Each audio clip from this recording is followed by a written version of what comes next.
mothers vakadzi vani kutaura machechi judgment yako mazuva ndeyekuti akamira pasaidi pako akazova kuti unofunga kuti hausi serious kana kuti hauna mati akamira pasaidi pako akazova kuti uri Methodist unofunga kuti uchiri wasara una zvaunoziva ari pasaidi pako akazova kuti uri Zion wese anongoona uchingotenderera uchimhanya haoni Kristu haoni kutenda kwako anongoona matambiro enyu saka anongokujaja from the mother's side.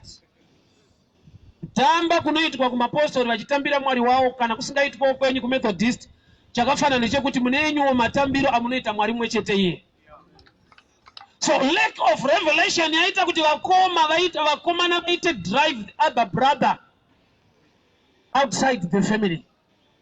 Mazuva atakurarama, we are no longer a family because of denominations or else because of lack of knowledge concerning kingdom. Umambo wa Mwari hune chekuita nebasa rakabatwa pamuchinjikwa. Anina anakatenda muropa regwana muropa ra Jesu wese akamugamuchira akavapa simba rekuti vanzi vana vaMwari. So pakuva vana vaMwari we are all equal if we believe panhau yakaitwa pacross. So difference yatanayo iri minor and haisiriyo ine value concerning the kingdom. So vakoma ava nhau yeropa vasi kuitarisa varingotarisa kusaidi kwa amai. Ulisari kuti pauri kuaccusa Jefta kuti uri mwana wechifeve havasi kuziva kuti wavari kunyanyotuka ndimudhara wacho akafewa.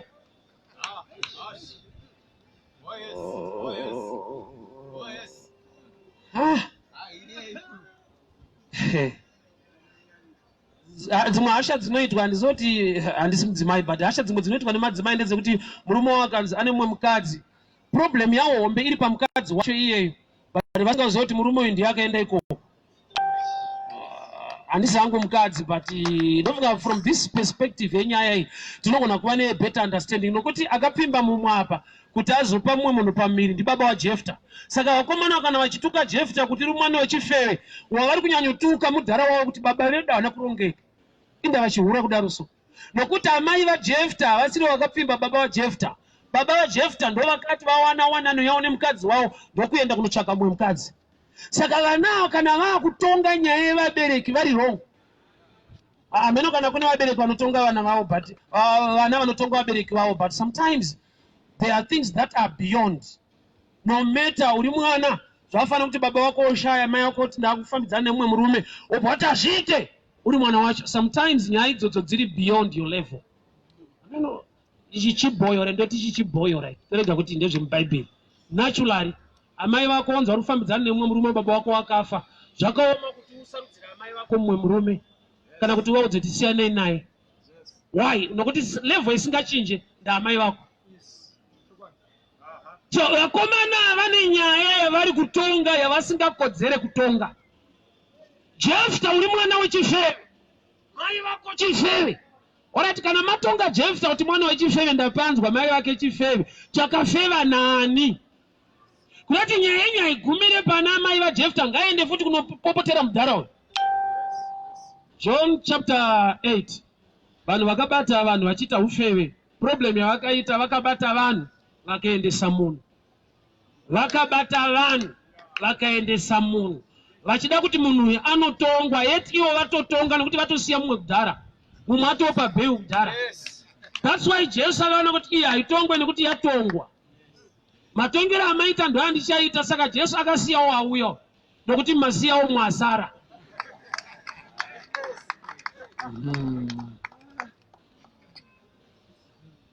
Hama dzaJefta dzine bitterness pamusoro penhaka. Haungagoverane nesu nhaka. Munhu uyu nhaka anodeserva nokuti ropa riri maari is the same nemabrothers because they share the same father.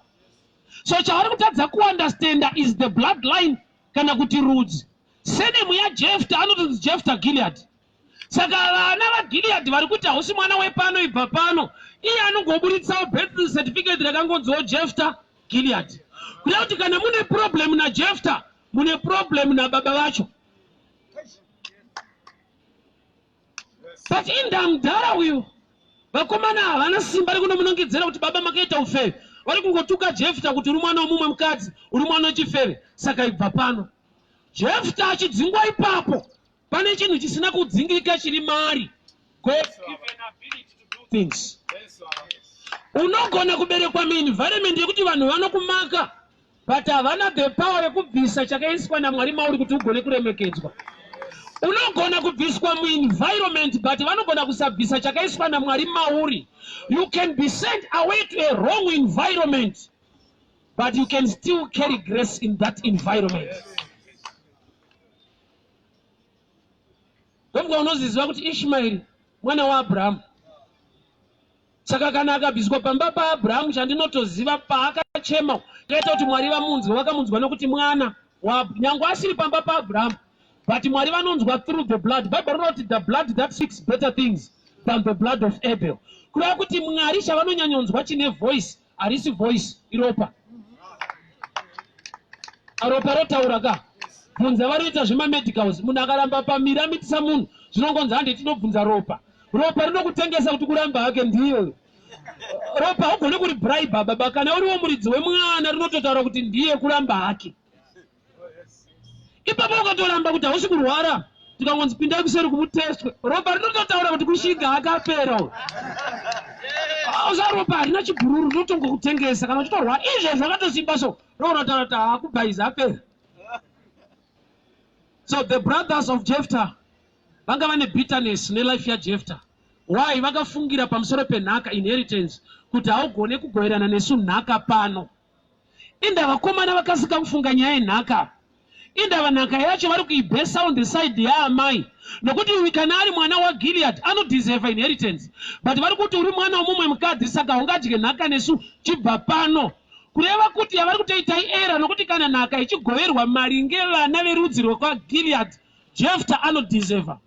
Saka problem yavakomana ndeyekuti havana the revelation behind blood. Vakaziva nhau yeropa, vachaziva kuti kusiyana kwaamai haisi nyaya.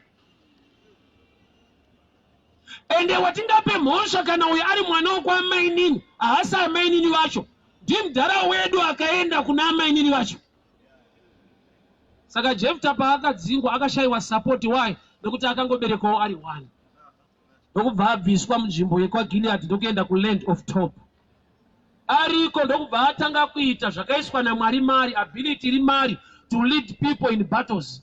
Saka kwakamuka hondo yaAmoni vachirwa nevekwaIsraeri. Ndokubva vadiscover kuti weapons tinawo zvese tinazvo, but what we lack is a great leader who can inspire us to victory. Yes. So pavakazofunga kuti there is a man watakadzinga kuno anonzi Jephthah, let's go after Jephthah. Ndokubva vaenda vakanoti please Zoka, we want us to be a leader, to lead us to fight against the Ammonites. Padzingwa adzingirwa nhaka yefamily, paari kuteerwa achidzorwa ari kunzi we are going to make you a leader of Israel. Kureva kuti akadzingwa muzvinhu zvidiki, but aine grace dzekuzoshedzwa muzvinhu zvakakura. So life yaJephthah ndeyekuti Mwari vakada kumuisa pahigher level, vanotendera zvinhu zvinoita sekunge zvinomubvisa munzvimbo yaanotrusta. Nokuti trust yake dzimwe nguva ikudza kuti zvinongo ndiri mumba munomu, zvangu zvichaita, ndiri dangwe, ndiri mukoma, ndine vaning'ina vangu, tina baba vedu tichapiwa nhaka. But paakangodzingwa, there rose a battle inongonida only the qualification of Jephthah.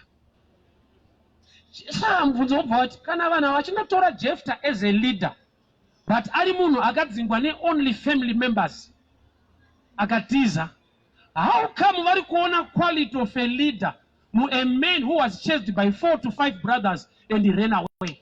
Uchaona kuti even mukutiza kwake ane chinhu chaasina kuluza, chakaprova kuvanhu kuti although munhu tamudzinga tamudii, but still there is something inside you. Yes. Do you know kuti Jesu akafamba akaparidza vanhu vakatendeuka, vanhu vakadii?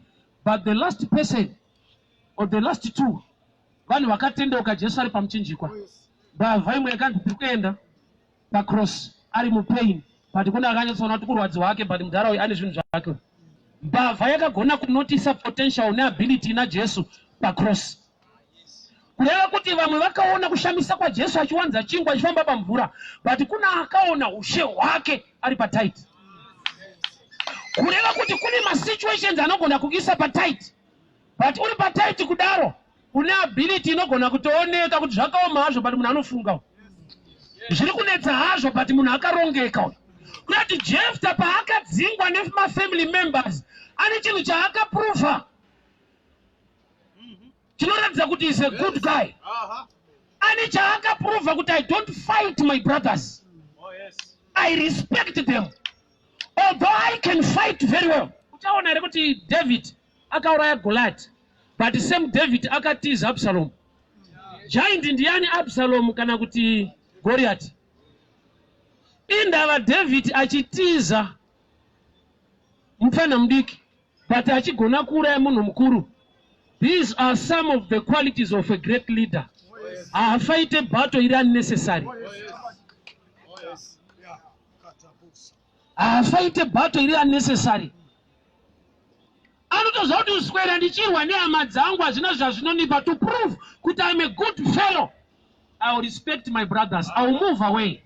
So ndopaona kuti uyu kudzingwa hake nevafana but sign iri mari power anaro ability yekurwa anayo but he still respects the family. So he was chased away nema-family members.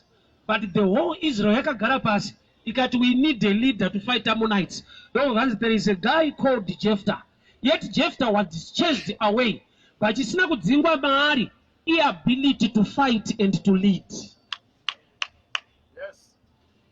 Namo yatinayo mazuva edu ndeyekuti zvakaipa zvikaitika we forget kumbofocus nezvakanaka zviri matiri zvatinogona kudevelopa nazvo. Blind Bartimaeus ari blind chakazoita kuti arikave sight muromo. Akambonyararidzwa nevanhu achiti mwanakomana waDhavhidhi ndinzwirei ngoni. Vanhu pavakamuti nyarara he cried more and louder kusvika Jesu akamunzwa. Kuti Bartimaeus akatoziva kuti in many areas handina strength but I will use the only area ine strength to defeat critics. So blind Bartimaeus haana kutanga apera ubofu. Akatanga ambokunda vanoona kushedzera iye ari bofu. Nokuti vanhu vaimuti nyarara areas auri blind auri defeated but still there's a certain area you need to use to make things work. There are things you only discover through pressure or hardship. There are things in life zvausingagone kudzidza kana kudevelopa in good times. Une zvaunogona kudzidza kana kuziva only in hard times. Saka unoti munhu paakasikwa naMwari agara aine pain iri godly given isina Satani mukati ndikureva mukadzi. Saka pajudgment akanzi ndichawedzera marwadzo pakupona. I will increase pain, which means pain was already there. Izwire kuti increase zvinongoreva kuti yagara iripo pakungotopwa volume kuti zvikwidze mushana. Which means the pain was already ordained by God. Kuti ive part and parcel yemukadzi pakupona. So there is something Mwari chaaka injecta mumunhu chinenge pain but chine reason for gain. Kune pressure iri necessary kuti uende mu right place. Mary haana kuberekera Jesu mudanga by choice. Akabereka nokuti kwaaitira choice kwanzi kwazara. Havachada vanhu dzimba dzazara ndokubva aenda mudanga. Paari kutoenda mudanga zviri kubatsira chaakatakura nokuti iye haana revelation pamusoro pechaakatakura. Chakatakurwa naMary chine two sides. Munhu uye igwayana raMwari auya kuzoreplace mhuka dzaiurawa mukereke kuti vanhu varegererwe zvivi. Saka iye ndiyo mhuka ichanofa pamuchinjikwa kuti vanhu varegererwe zvivi. Saka kuenda kwaJesu mudanga hakusi kurasika. Kurasika kwaita Mary asingazive chaakatakura.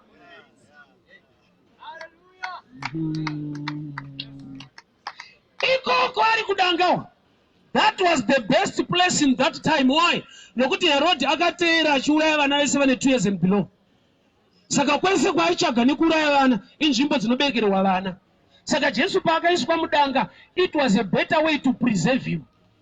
Chakamuchengeta idanga. Dai akaona pekuberekerwa aifira imomo. Nokuti Herod ari kuda kuteera achiuraya vana vese. So which means sometimes pressure inokudzingisa muzvinhu haireve kuti God is not on your side. You are like Jefta. You are going to rise at a level yekuti hausi kuzodzokerera nhaka yemumba, uchadzokerera leadership of the whole Israel.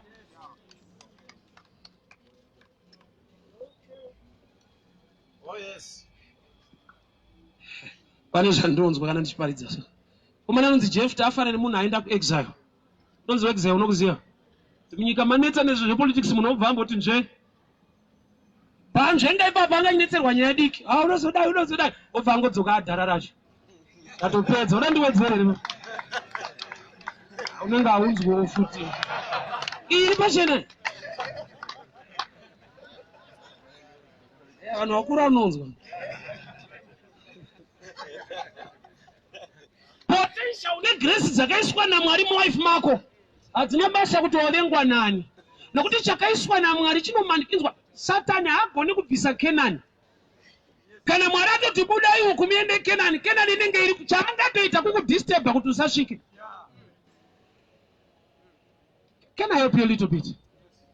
Problem yatinayo sometimes ndeyekuti takangotrainwa kuti the answer yatofanirwa kuwana katanamata kuna Mwari is the answer that we want to see. The real answer ndeyekuti we will get an answer that God wants us to see. Zvafana nevana, haupiwe mwana waunoda, unopiwa mwana waunofanirwa kuzoda. Dai vabereki vaisarudza type yemwana wavari kuda pamwe usati wabereka vasati vako, nokuti unoda anozonzwisisa akarongeka hako.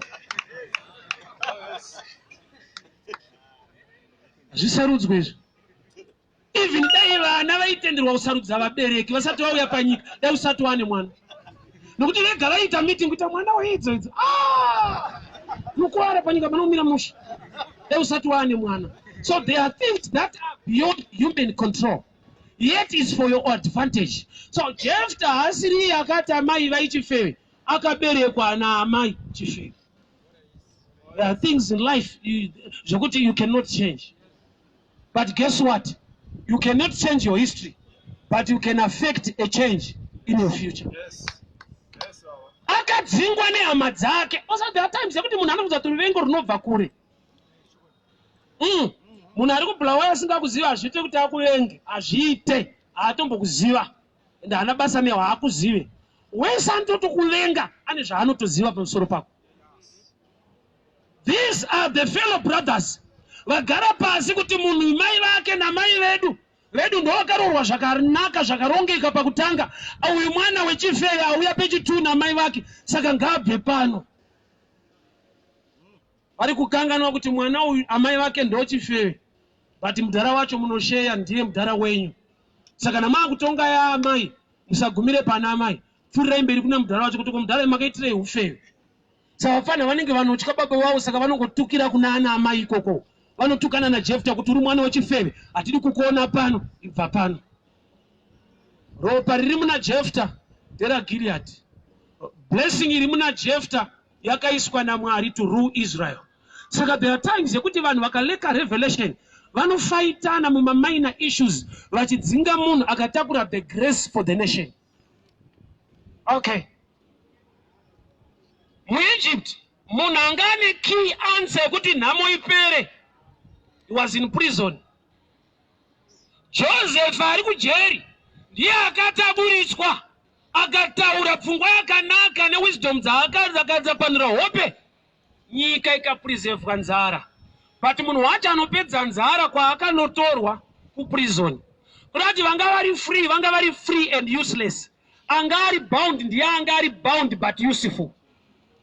So zvakakusunga ngazviregere kukunyepera kuti you are now useless. You can be useful. Munhu amwe ari but meso evanhu akatokuita an outcast. You are like Jefta, a useless fellow in the family, but a leader to the whole nation. Oh, yes. Judgment in evanhu ndeyekuti uri mwana wechifewe, kwete kuti uri chifewe. Ndopandada. Mwana wechifewe hachisi chifewe. Mwana wechifewe. Moses wakaberekwa mutime yeslavery. Calling yake ndeyekuburitsa vanhu munhamo, but akaberekerwa pai munhamo yacho. Kureva kuti mawakaberekerwa haisi nyaya, asi chawakaberekerwa ndo nyaya. Kuberekerwa muZimbabwe ine nhamo haisi case, nokuti discover kuti sei Mwari akanditendera kuti ndive pano. Moses was born in environment, yes, slavery, but grace and calling is to take people out of Egypt. Sa problem ilipo ndeyekuti unofocus on environment utakusa zvinhu zvakamira sei otanda katukwa shoberekerwa muZimbabwe munyika yakadhakwa kudai so you forget to check kuti why are you in this place. Haugone kuti Mwari wakaviga zvinokosha mumudziyo wevhu.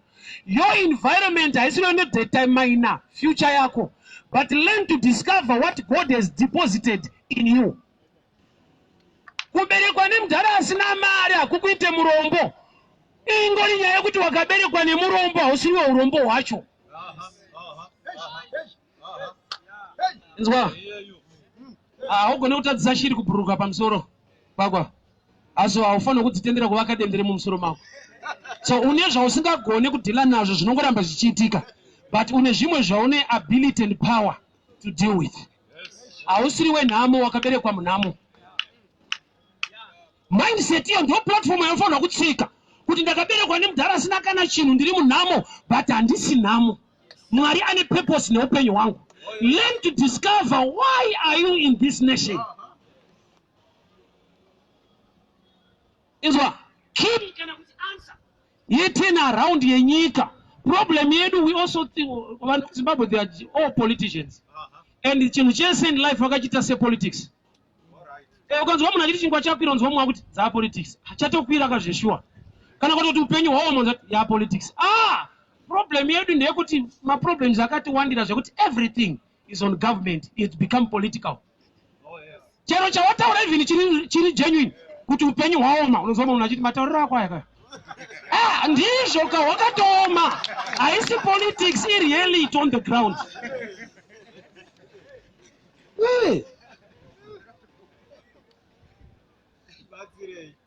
Asi ukataura chiti zviri right unzwa kuti yes wakugona kutaura.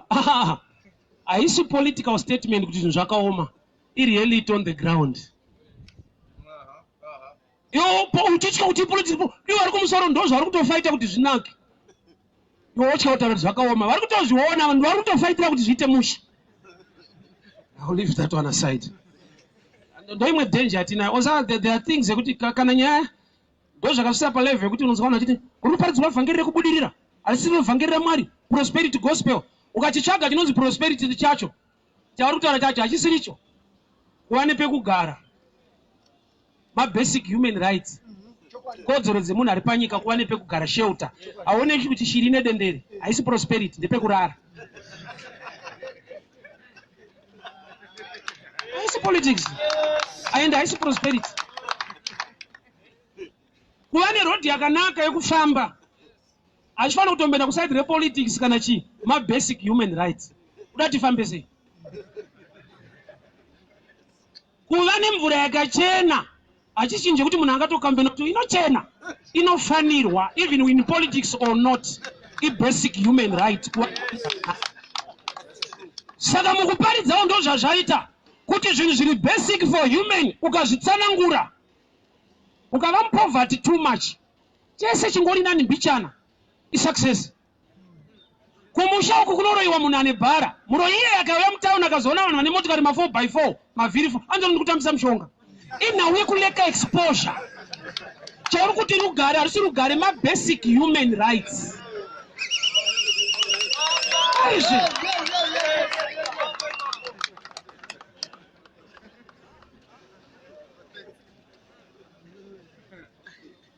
dambudziko ratinaro, we are so much into poverty. So we respect anything. Chichese changoita ngenani mbichana. Saka uchiona ukachena stere kunoziva kuti waamurungu. Kurati chivanhu chedu hakusi kuchena. Even ukakasika kusvika kubasa, kuti unoita time dzechivheti. Time hakuna yechirungu neyechishona. 2 o'clock ye2 o'clock. Hazvina marudzi izvi. But munhu akabata nguva kana ukadhila nemumwe munhu zati time yacho ndedzechirungu. Hakuna 3 o'clock iri American or English. Zvakafanana. Why ndo zvatakarerwa nazvo tikatenda. I'll leave that one. So Jephthah, environment yaakura ari haagone kuzvichinja. Kana mai yake vari chifeve ndizvozvo. But chandinoziva iye akura ine mindset yekuziva kuti handisi chifeve. Ndaberekwa muchaos but handisi chaos. ndaberekwa muenvironment isina kunaka, but azviwa kuti nini wacho handina kunaka. There is something special inside you. Environment ndio iri kukudzingira kure, iri kuda kuti usadiscover why we are in this nation. Favor yakaitirwa Jephthah naMwari ndeyekutanga iyoyo, nokuti izwa all things work out together for good. Jephthah ugone kudzingwa kana mai vako vari vamwe chete naamai vakomana, nokuti pawakateerwa uchinzi uve leader, zvakatangira pakuti wakadzingwa mufamily ukatevereka. Zvoreva kuti kuna environment yaunoona sekunge Mwari vakakuseka haina kunaka, but there is a reason for that on your side. There is a special reason. Unoziva kuti Joseph chakaita kuti atengeswe nevakoma wake inyaya yekuti anga ari mufana number 1. Number 2, ndamwana waamai vechitunda amai nini. Saka pabarika zviri izvi kuti pave neruvengo. Saka Joseph haugone kuenda kuEgypt nokuti hauna mari yetransport, une chiroto. Saka unoenda nekumakwa. Vakakuvenga vanokutengesa wobva waenda. Saka maendero ako haatangire pakuwana mari, anotangira pakuwana vanhu vanokumaka. Vakakumaka vakakutengesa ukaenda, vachazokutevera waleader. Kurati kune imwe favor yekuti Mwari akatanga newe, anotanga newe kuminus kana kuti kupositive. Unoberekwa muenvironment yekuti wega unoshama kuti asi Mwari vakambondisekerei. Amai vangu ngoita kumitiswa so, baba vangu handivazive.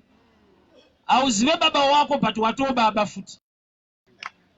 I love this statement yakataura nevanhu. Kuti muromo wakuru haiwire pasi. That's true, wakanaka statement iroro. But iwo waamukuru mbotaurawo. Ani unoswera chiti vakuru vakati, wakura taura kuti zotaurawo kuti waitika.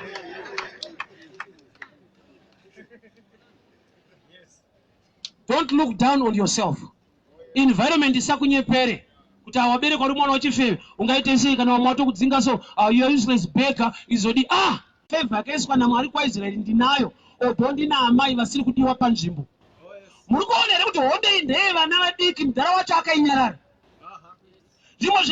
Unoziva here kuti Mwari haasi waridhi nemachechi, ari waridhi nedzidziso. Anoti vanhu vangu vaparara nekushayiwa ruzivo. Wari yaMwari in-knowledge, kwete chechi. Wari yedenga, Mwari haapindiri munyaya dzedu dzemachechi. Yakati haina kunyoreswa, haisi registered, yakati yakazodai. Acts chapter 8. Muranda wakandasa wabuda muchechi kuJerusarema achidzokera kuEthiopia. Ari murodhi achiverenga Bhaibheri asingarinzwi, Mwari vakamutumira Philip. Philip akadzidzisa munhu outside the church. Inda Mwari vasina kuti Philip enda muchechi maurovi papulpit chaipo. God is not moved nepulpit. Anywhere is a pulpit. Murume atumwa anonzi Philip aparidzira munhu zvanzi vakaona pane mvura zhinji mudesert. Munhu akati chinonditadzisa kubhabhatidzwa chii? Kurati murume uyu haana kubhabhatidzwa neorder yechechi. Akabhabhatidzwa by revelation of the scriptures. Vakuru chinonzi kingdom is when you get the revelation of the word. More than to which denomination do you belong to? Uyu haana kubhabhatidzwa, haana kunyorwa zita mubhuku revanhu vakabhabhatidzwa. Haana. But denga rakatorejesta kuti one has been baptized. Unga paakadzokera kuchechi next Sunday, akatonzi muchigere muchabhabhatidzwa late. Iye akapedzwa kudhara. Do you know kuti kune vanhu vakapedzera naMwari but vachiri patight nevanhu? Aizvebo. Mark 16 verse 7. Jesu achimuka kuguva anoudza mukadzi anga auya kuti utaurire vadzidzi vangu tisangane neGarirea uye naPita. Haifanirwa kuti uye naPita nokuti Pita mumwe wevadzidzi. Aifanirwa kuti vadzidzi vangu vaudze tisangane neGarirea. But iye anotitaurira vadzidzi vangu tisangane neGarirea uye naPita.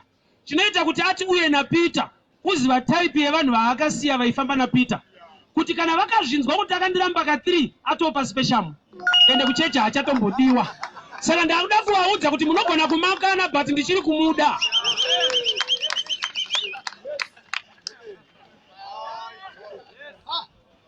Kune vanhu vausingadi vanodiwa Mwari. Nenyaya yekuti Mwari hapindiri nyaya dzisina basa. Kwafana ndo vari kunetsana uri mwana wechifeve. Amai ako ndamai nini? Mudhara wacho akadi kuti nyararai. Vese muri vana vangu. Angozati ndo hondo dzevana idzi.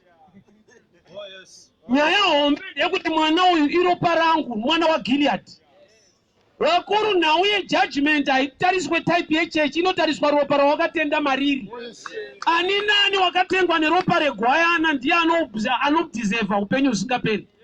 So tikakanganwa vhangeri reropa tinoswera tichitaura dzaana amai anova machechi. Vakadzi vatorwa rituwa amachechi aya.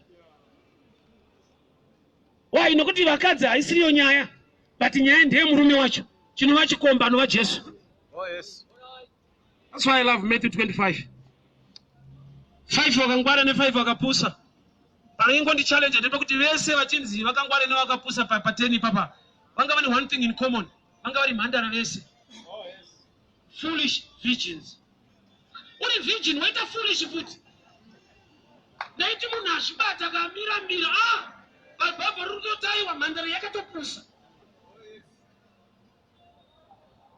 Zviringoreva kuti kuva mhandara iself purity, kuzvinatsa kuzvibata. Saka denga pari kuti vamwe 5 vanga vari mavhijini vari foolish, riri kuti kuzvibata kwako nediscipline yako yese unogona kutokupotesa Mwari kana usina chinhu chaunoziva pamusoro pechikomba. Can I preach this message?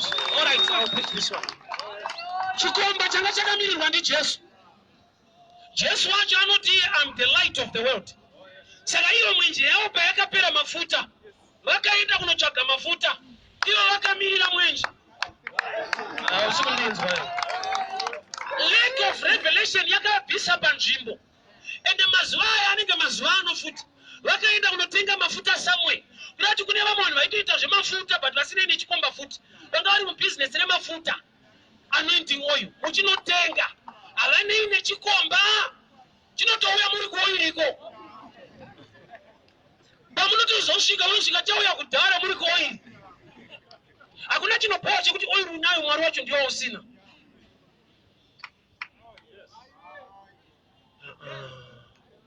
Chikomba chavakamira vana wisdom.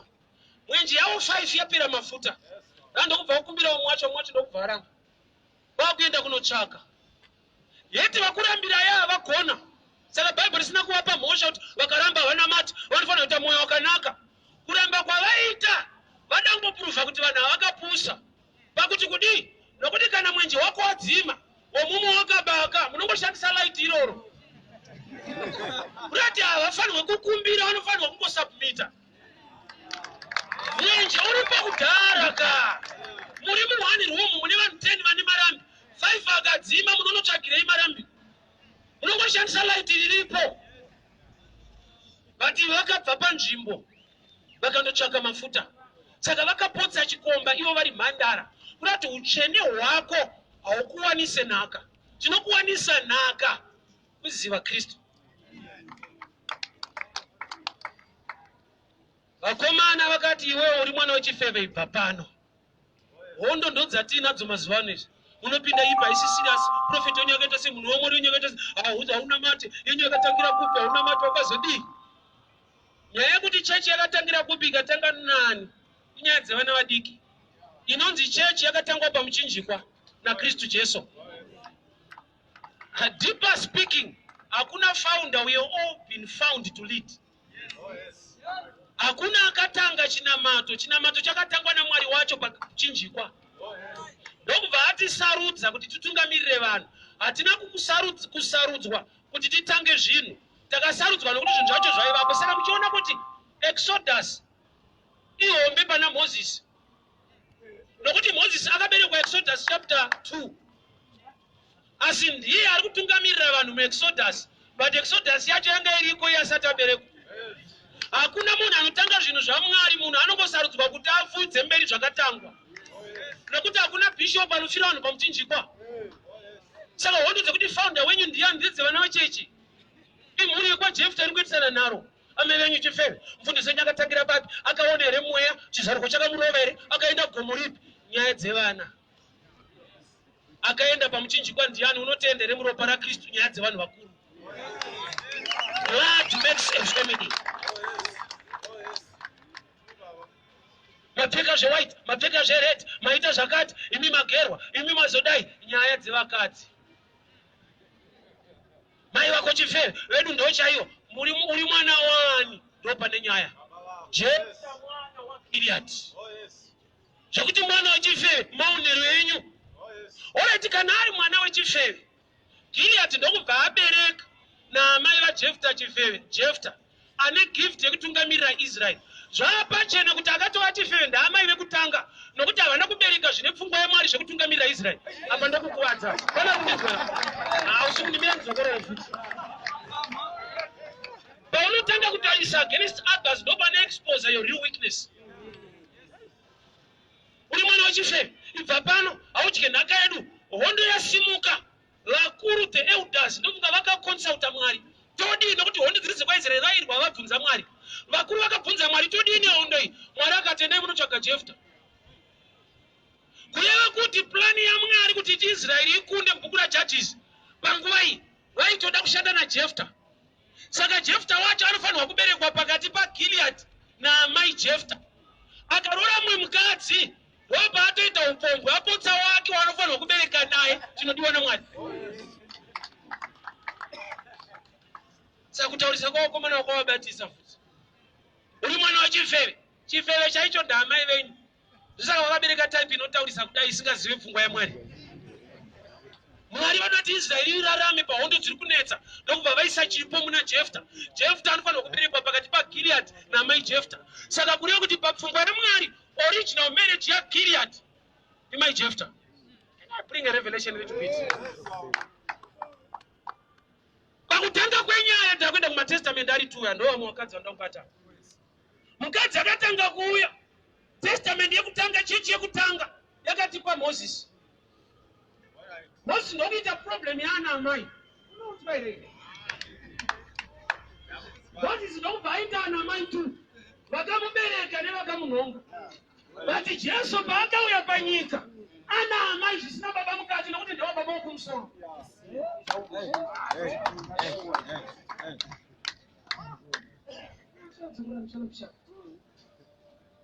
Jefta mai vake ndo original wife for Gilead. Why?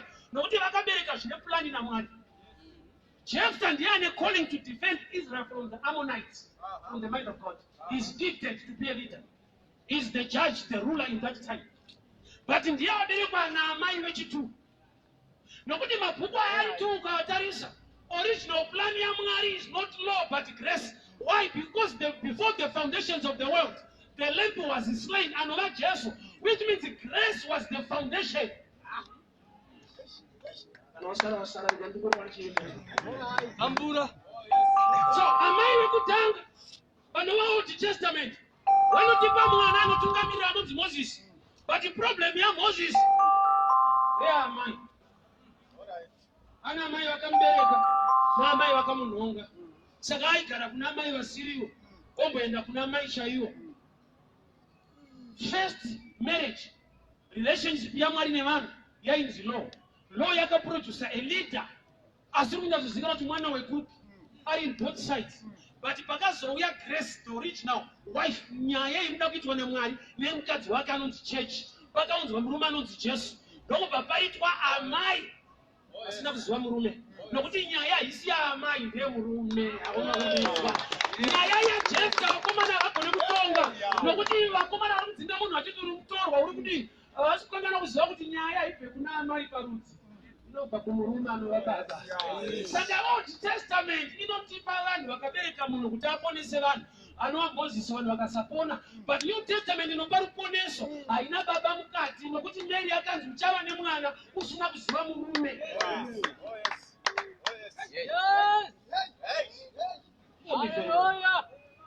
Waberekwa musituation inenge yaJefta yekuti zvimwe zvacho haugone kuzvichinja. Wakashaya akakuendesa kuchikoro hazvina kuti yadhawo. You're clever, but wakashaya akakuendesa kuchikoro hazvina kuti hauna kungwara, hauna zvaunoziva, une zvaunoziva. But wakakurira muenvironment inokudzvanyirira. But anokusimudzira ndiye vandikushumira. Unoenda kuna Mwari. Asingatarise kuti vamwe vanokuti uri mwana wechifeve kana kuti dofo. Ani chaakadyara mauri. So be humble at certain times. When you get out and say, fighter, don't fight back. Just continue to seek God. For the land of talk, then Bakuni Hondo Yasimuka, Inogopone, Webet. Do you know the Pharaoh Akavanichi Roto? Akavanichi Roto, Chinogona, Joseph, check. Pharaoh Angari Nangatag. Angari one Wakangwara. But if I had a rota, Seveni, Akangwara Wakasarenda. Mwari ngakubatsire. Haunze dambudziko rinogone pane uri coconut. zvikaramba zvichigonekwa nevakangwara ungazikanwa. But Mwari ngaavanzire vakangwara ape vanhu vanozvininipisa kuti vave recognized in a society. Faro akarota akashedza n'anga dzake, n'anga dzikati mukuru tinomborambanura apa pakaipa. Inenge ina Mwari mukati. Chiroto chaFaro chakashaya anodudzira. And now we kududzira kwaJoseph. Kududzira kwaJoseph. Can I teach a little bit? Indakava ndepfungwa ndakakura ndepfungwa kuti Joseph anga ane chipo chekurapanura hope. Chaakadiscover ari kuEgypt mujeri. But ari kumba kwawo anga asina chipo ichocho. Ari kumba kwawo anga ane chipo chekurota. Paakauya kwa mujeri ndo paakadudzira hope dzevamwe vanhu. Indava hope dzema7 dzava so easy kwaari. Asinobvira aita prayer kuti Mwari ndipendera kuzodi. Why you were so easy? Nyaya iyi haina kutanga kuitika kuna Faro pakurota. Yakaitika in reality kuna baba waJoseph vanonzi Jacob vari kumba kwaLabhani. Vakashanda makore 7 vachida kuroora munhu wavari kuda. Ndokubva vapiwa munhu asiri. Ndokurepresenta nzara. Maguta kuwana zvaunoda zvinokugutsa. Saka mukadzi waanoda anova maguta akazomuwana kuti after 7 years. Saka Faro paakaruta ma7 Joseph akatoziva kuti nezvekumba kwedu.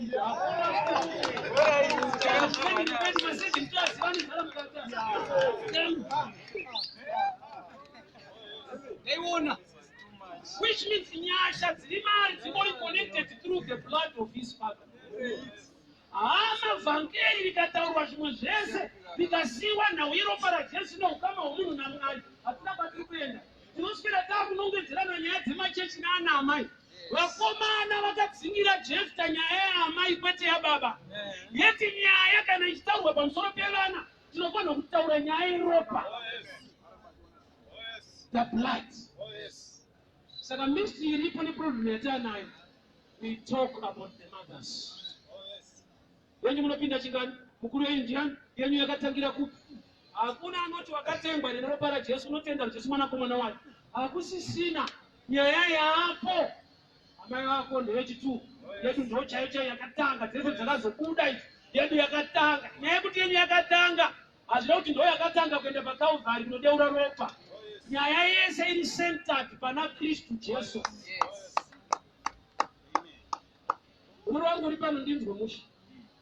Vanotaura pamusoro peupenyu hwako vachikujaja from the church side. Havasi vanhu kuita debate now. Ignore them. That's a sign yekuti vana vadiki. Kunamata haisi nyaya yekuti tingatoti unopinda kupi. Yekuti wakapindwa nani. Miviri yedu itemberi yaJehovha. Nezvino ndakataura pamusoro paJudges 16. Samson ari mucheche chimwari chinonzi Dagoni yevaFilistia. Akanamata akati Mwari ndipeiwo simba. Mwari vakamupa.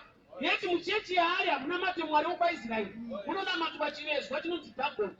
Inda Mwari vakanzwa munamato womunhu ari muchechi isiriyo. Isaini yekuti Mwari aite zvemachechi. Nokuti ipapa aitofanira kutomudza kuti kanga wabuda iyo haina pawe ndichechechi haiite. Ndakaimaka. Uri mune isiriyo. Ukanamata Mwari chaiye. You can hear you. Yes. Nokuti dzatinoti hadzisiridzo. Dzimwe dzacho tinojaja nemaonero edu. Ukaona uchiri kuita debate yemachechi. Imbosendeka nyaya pasaidi. Hande kunauye ropa raKristu pamuchinjiro. Watikomba vhanda tunaJesu tiri kuenda kudenga aipinda ipi. Neno pakanyorwa kuti apa tanga ari Methodist ngoma. Muna. Kungopinda asina chechi. Kutosvika kudenga kana akabvunzwa nomwe kuti sauna ipinda muri kuti hapana tangopinda kuno.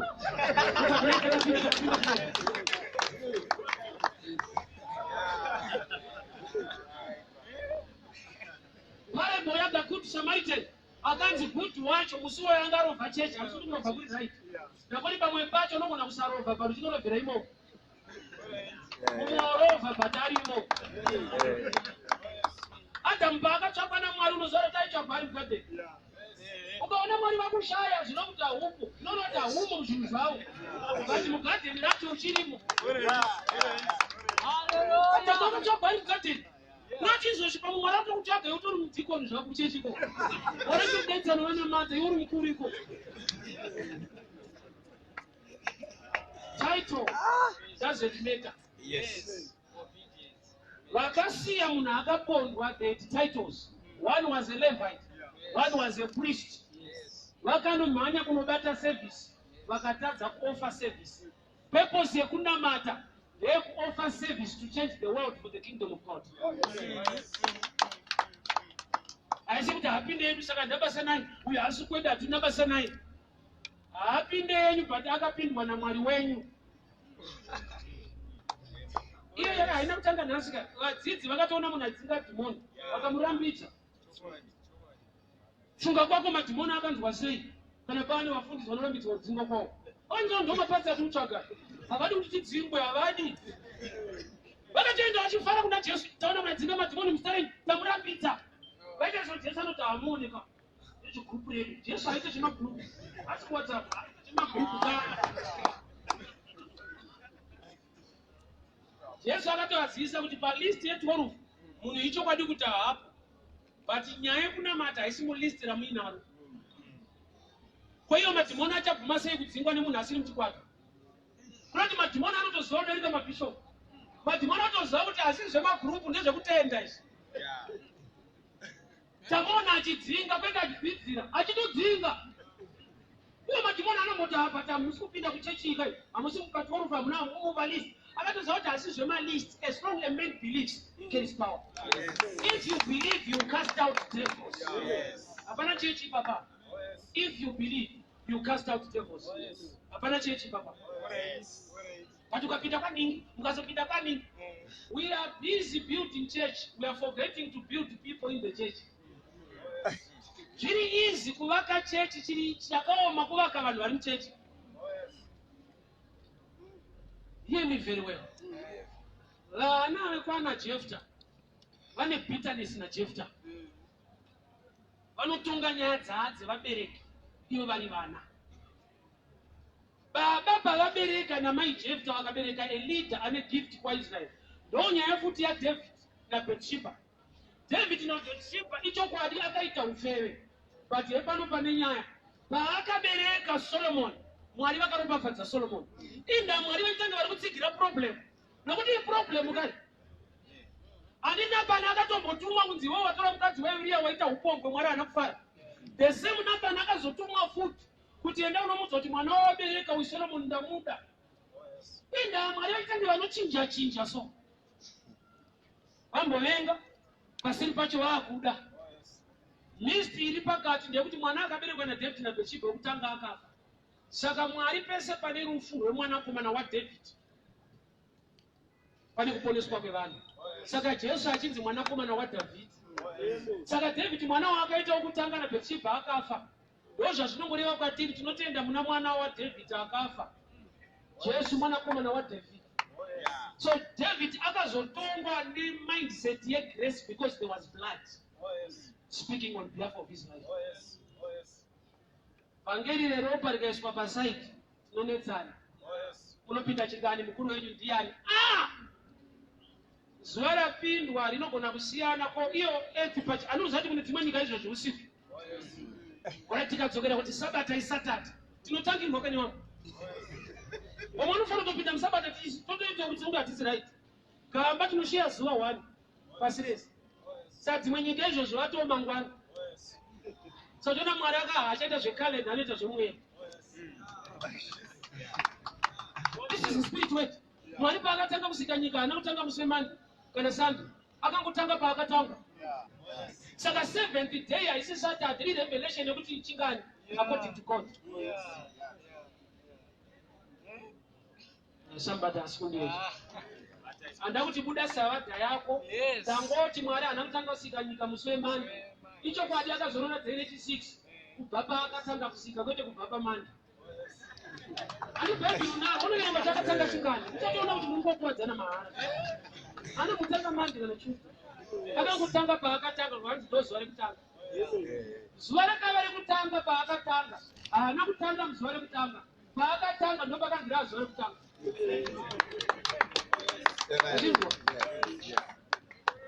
Mwari paakatanga kusika ndo parakanzi zuva rekutanga. Hakuna kuva nezuva rekutanga kuti azosika. paakatotanga kusika dheri ati ndobva ranzi rekutanga. Saka uchiona hakuna zuva richadzoka Jesu according to the revelation yekuti pane zuva muzuva rekupedzisira achadzoka. Hakuna day. Day racho ndiye. Nokuti Bible rinoti paachauya achaonekwa mumakore vakafa vachamuka.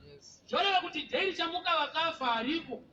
Day racho ndiye. Paanenge auya ndo day racho. Nokuti day ranga rinengora kugona kukwana asakauya.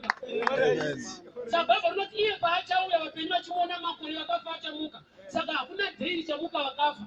Harisi day ndiye. Paanouya ndo day racho. Now dzema days inyaya dzevazukuru vaJephta. Raise your hands. Father, we thank you for your word. Thank you for speaking to us. In Jesus' mighty name I pray. Amen. God bless you. I will meet again tomorrow. That's so good to keep.